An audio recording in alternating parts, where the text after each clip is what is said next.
8 Stoic Rituals. Unlock your inner calm. Close your eyes for a moment. Feel that hum, that constant low-level thrum of anxiety, the endless loop of what-if scenarios, the desperate need to control everything around you. You're not alone. In a world that feels increasingly chaotic, where every headline screams doom and every social feed whispers inadequacy, our minds have become battlegrounds. We're overwhelmed, distracted, and constantly seeking an elusive sense of peace. We chase external achievements, hoping they'll fill an internal void, only to find ourselves more tired, more empty. We're like a glass of water constantly stirred by chaos. But what if you could let the mud settle? What if the antidote isn't more doing, but more being? What if the secret to an unshakable calm isn't found outside your door, but deep within your own control? For centuries, an ancient philosophy has offered a radical path to true tranquility, not by escaping the world, but by mastering your response to it. It's about cultivating a quiet strength that no external storm can breach. Welcome to Stoic Reason Forge. Today, we're not just talking about habits. We're unveiling 8 daily Stoic rituals, powerful practices that can fundamentally rewire your mind, transform your reactions, and unlock an inner calm you never thought possible. If you've been tossed like a leaf in the storm of daily life, this might be the blueprint you've been searching for. Perhaps you've tried meditation, mindfulness, or other self-help techniques, but still feel that underlying current of unrest. Which emotions do you struggle with most often? What kind of chaos keeps you awake at night? Keep these questions in mind as we dive in, because by the end of this video, you'll have a blueprint to forge the most resilient version of yourself. Ritual 1. The Morning Shield, Premeditatio Malorum. Every morning before the digital world floods your senses, before the demands of work or family even knock on your door, do you feel that subtle dread, that quiet apprehension about the day ahead? Perhaps it's the looming project deadline, the difficult conversation you need to have, or simply the sheer, unpredictable chaos of modern life. It's easy to let that anxiety build, to start the day already on the defensive. But what if you could put on a mental shield? The Stoics had a powerful practice for this premeditatio malorum, or the premeditation of evils. It sounds grim, right? But it's actually profoundly liberating. Instead of ignoring potential challenges, you actively think about them. Not to dwell on them, but to prepare for them. Marcus Aurelius, the philosopher emperor, began his day by reminding himself, "At early morning say to thyself, this day I shalt have to do with an idle, curious man, with an unthankful man." He wasn't inviting negativity. He was inoculating himself against surprise. He knew these things might happen, and by acknowledging them, he stripped them of their power to shock and upset him. He focused on what was in his control, his own reactions. Personal story. Example. I used to get so frustrated sitting in traffic, instantly feeling anger and my blood pressure rising. But now I start my day by acknowledging there might be traffic today. And if it happens, instead of feeling robbed, I simply note, here it is, just as expected. That small shift turns an infuriating event into a neutral observation, freeing me from anger. It's about being mentally prepared for the expected unexpected. Reflection. This isn't about expecting the worst, but preparing for anything. By mentally rehearsing challenges, whether it's a frustrating commute or an unexpected setback at work, you reduce their emotional impact. You realize that while you can't control external events, always control your judgment and your response. Start your day by anticipating obstacles, and you build a mental resilience that transforms potential shocks into mere inconveniences. This first ritual equips you with a powerful internal compass, ready for any storm. Ritual 2. The Cosmic Perspective, the View from Above. Have you ever found yourself spiraling into worry over something seemingly small? A critical email, that awkward text reply, or even a parking ticket? We zoom in so tightly on our personal problems that they eclipse everything else, distorting our perception of reality. It feels like the world revolves around our immediate concerns. The Stoics offered a breathtaking counter-practice, the view from above. Imagine floating high above the earth, watching your city, your neighborhood, your house, and then your own tiny self as a mere speck. From this vantage point, your immediate worries shrink into insignificance against the vastness of the cosmos and the endless flow of time.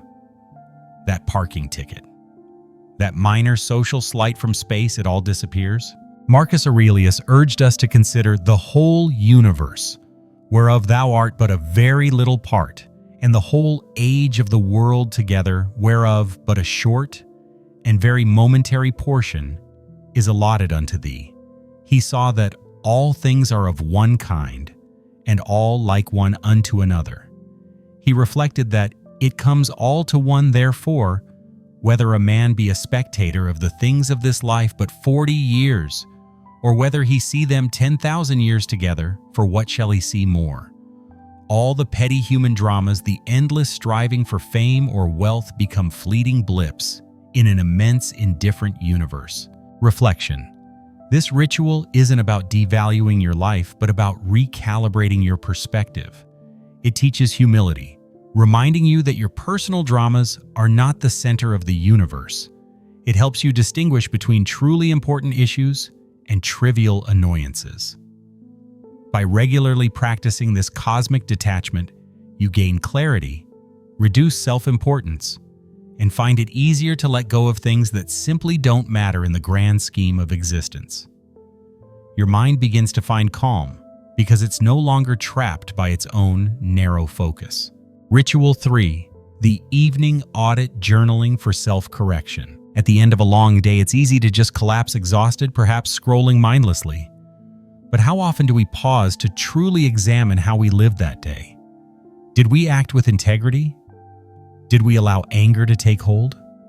Did we waste precious time on things that didn't align with our values? Without this crucial reflection, we risk repeating the same mistakes day after day. This is how unconscious patterns of frustration or regret take root. This is where the Stoic practice of an evening audit comes in. Similar to Marcus Aurelius writing his Meditations for Self-Guidance, the ritual involves reviewing your day. Epictetus also encouraged this daily self-examination. In the morning, purpose; in the evening, discuss the manner what thou hast been this day in word, work, and thought. It's not about judgment, but about honest assessment. You ask yourself, where did I go wrong? What did I do well? What could I have done differently? Did I act according to reason and virtue? Did I respond to external events with calmness? Or did I let my emotions take over? Personal story. Example. I remember a day I was completely thrown off by a colleague's passive-aggressive comment. I felt anger simmering for hours. That evening in my audit, I wrote, "Why did that comment sting so much? Because I cared about their opinion, something outside my control." This simple act of writing, of isolating the judgment, allowed the anger to dissipate. I realized the true harm wasn't their words, but my reaction. Reflection. This ritual transforms your day from a series of random events into a deliberate learning experience. It's your personal feedback loop, your opportunity to self-correct and grow. By consistently examining your words, work, and thought, you build self-awareness, strengthen your character, and develop a clearer understanding of your own mind. It's the daily sharpening of your inner axe, ensuring that you are always striving to be stronger than himself as the imitation of Christ. A book often compared to meditation suggests echoing a Stoic ideal of self-mastery. This consistent self-reflection is fundamental to achieving inner calm as it helps you align your actions with your values. Ritual 4. The virtue filter. Discipline of desire, aversion. We live in a world constantly telling us what to desire and what to fear. The latest gadget, the perfect body, the next promotion, the fear of missing out, the fear of failure. Our desires and aversions are often dictated by external forces, leading to a roller coaster of emotional highs and lows. We are happy when we get what we want and miserable when we don't. Stoicism teaches us to apply a virtue filter to our desires and aversions. The core idea is simple yet profound. Nothing is good but virtue, and nothing but vice is bad. All other external things, health, wealth, pleasure, pain, reputation, are considered indifferent adiaphora. They are not inherently good or bad, but merely raw material for our actions and judgments. This doesn't mean you shouldn't pursue good health or career success. It means you shouldn't depend on them for your happiness or inner peace. You desire things that are within your control, e.g., acting justly, speaking truthfully, being kind, and develop an aversion only to things that are truly harmful to your character. Injustice, irrationality, dishonesty. It's like a sieve separating gold from gravel. Virtue helps us keep only what truly matters. Reflection. By consistently applying this virtue filter, you free yourself from the tyranny of external outcomes. When traffic makes you late or a plan falls through, your inner calm remains undisturbed because these are indifferent things. Your happiness is no longer held hostage by unpredictable external events, but rests securely on your internal choices and actions. This ritual allows you to navigate life's ups and downs with a stable emotional core, knowing that true good and true harm reside only in your character. This ritual is a powerful defense against the anxiety of wanting what you don't have or fearing what you might lose. Ritual 5. Embracing destiny, amor fati. Life rarely goes exactly as planned. We face layoffs, unexpected illnesses, broken relationships, or simply a streak of bad luck. Our natural reaction is often to resist, complain, or feel like a victim. This resistance, however, only prolongs our suffering and amplifies our frustration. We fight against what already is, and that fight exhausts us. The Stoic ritual of amor fati, love of fate, challenges this fundamental human tendency. It's not passive resignation, but an active, almost joyful embrace of everything that happens, seeing it as an integral part of the universe's grand design, and thus perfect in its own way. Accept then and be pleased with whatsoever doth happen, though otherwise harsh and unpleasing, as tending to that end, to the health and welfare of the universe, and to Jove's happiness and prosperity. Imagine the universe as a master craftsman shaping your very existence. Every event, every challenge is not a flaw in the design, but a precise tool in its workshop, shaping you into something stronger, wiser. Just as an artist works with the unique qualities of their material, the universe works with the events in your life, refining you. Think of a blacksmith. The hammer blows, and intense heat aren't harming the metal. They're forging it into something useful and strong. Personal story. Example. A few years ago, I lost a significant business deal I had poured months into. My initial reaction was devastation, anger, a sense of unfairness, but then I consciously chose amor fati. I told myself, this happened. It's part of the plan. What can I learn from it? How can I use this to become better? That shift allowed me to quickly analyze my mistakes, adapt, and eventually find a more fulfilling path I never would have discovered otherwise. The anger and regret vanished, replaced by a sense of curious anticipation. Reflection. This ritual is the ultimate antidote to victimhood. When you truly love your fate, you cease to fight against reality. You understand that whatsoever doth happen in the world doth happen justly, and is conducing to the whole. This acceptance transforms setbacks into opportunities. A missed promotion becomes a chance to explore new paths. A difficult conversation becomes an exercise in patience and empathy. By actively saying yes to whatever life presents you, align yourself with nature's flow, becoming an active participant in your own growth, and unlocking a profound sense of peace that transcends circumstance. Ritual 6. The Community Blueprint, Practicing Virtue in Action. In our hyper-individualistic society, it's easy to forget that we are not isolated islands. We interact with countless people daily: family, friends, colleagues, strangers. Yet these interactions can often be sources of friction, judgment, or indifference.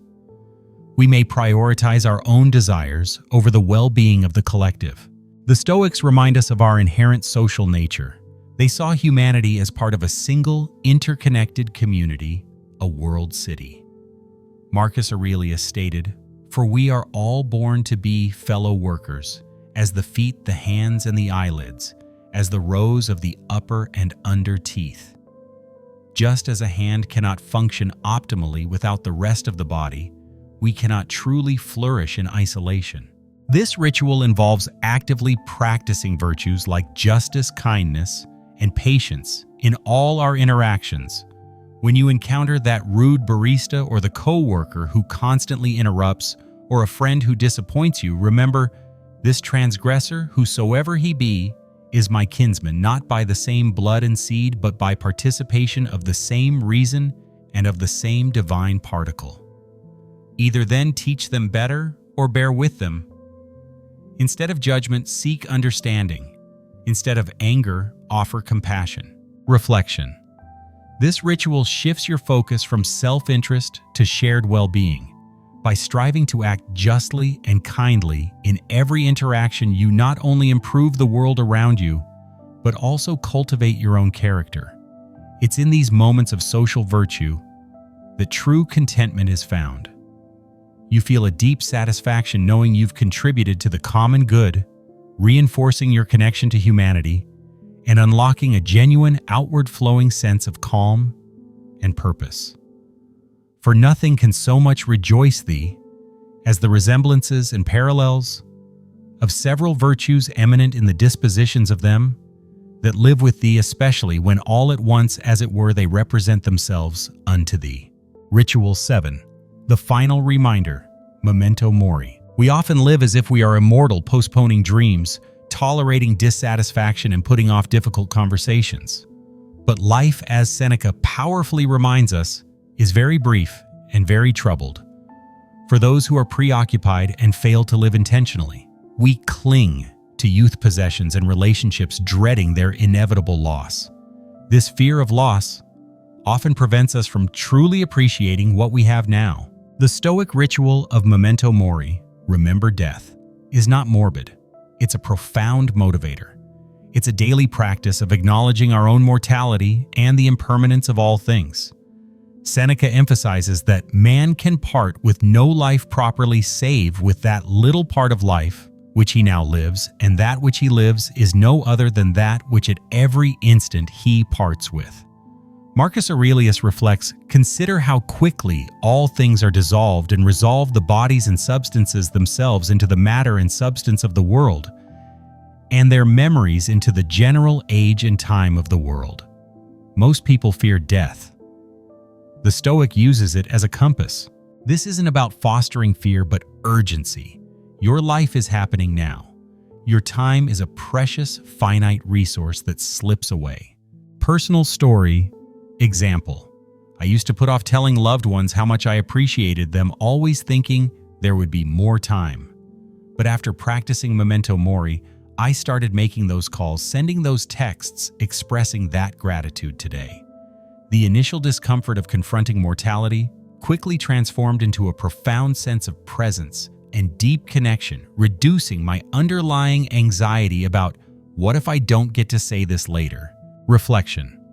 By regularly contemplating death, you gain immense clarity. It strips away trivial concerns, highlights what truly matters, and inspires you to live with purpose and gratitude. The fear of loss diminishes because you acknowledge its inevitability, allowing you to fully engage with the present moment. This ritual helps you appreciate the ephemeral beauty of life, to prioritize your virtues, and to live each day as if it were your last, not with recklessness, but with profound intentionality, leading to a deep, peaceful contentment. Ritual 8. The obstacle is the way, transforming adversity. No matter how well you prepare, obstacles will arise, projects fail, relationships end, goals are missed. Our instinct is to see these as roadblocks, as reasons to give up, or as personal failures. We let external circumstances dictate our internal state, often leading to feelings of helplessness and despair. But for the Stoic, the obstacle is the way. Every impediment is not a barrier to your progress, but the very material upon which your virtue is forged. Epictetus taught that we should meet every challenge like a wrestler, to teach a man whatsoever falls upon him, that he may be ready for it, and that nothing may cast him down. This ritual involves consciously reframing every perceived obstacle as an opportunity. A failed venture becomes a lesson in humility and perseverance. A difficult person becomes a chance to practice patience and empathy.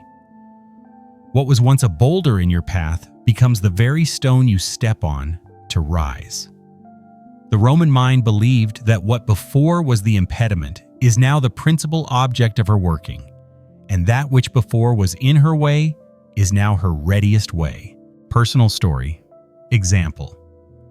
There was a time I faced a major professional rejection. It felt like a brick wall. My immediate thought was anger and self-pity. But applying the obstacle is the way, I consciously asked, what is this trying to teach me? It forced me to reevaluate my approach, strengthen my skills, and build a network that eventually led to a much better opportunity. The initial despair transformed into a quiet confidence because I hadn't just endured the obstacle, I had used it. Reflection. This final ritual is perhaps the most transformative. It's about developing an internal alchemy where every negative external event is transmuted into a positive internal experience. You stop seeing yourself as a victim of circumstances and instead become the architect of your character. This mindset builds incredible resilience and inner peace, knowing that no matter what life throws at you, you have the inner resources to turn it into growth. Your calm becomes unshakable because you understand that true harm cannot come from external events, only from your response to them. These 8 Stoic rituals are not quick fixes or fleeting trends.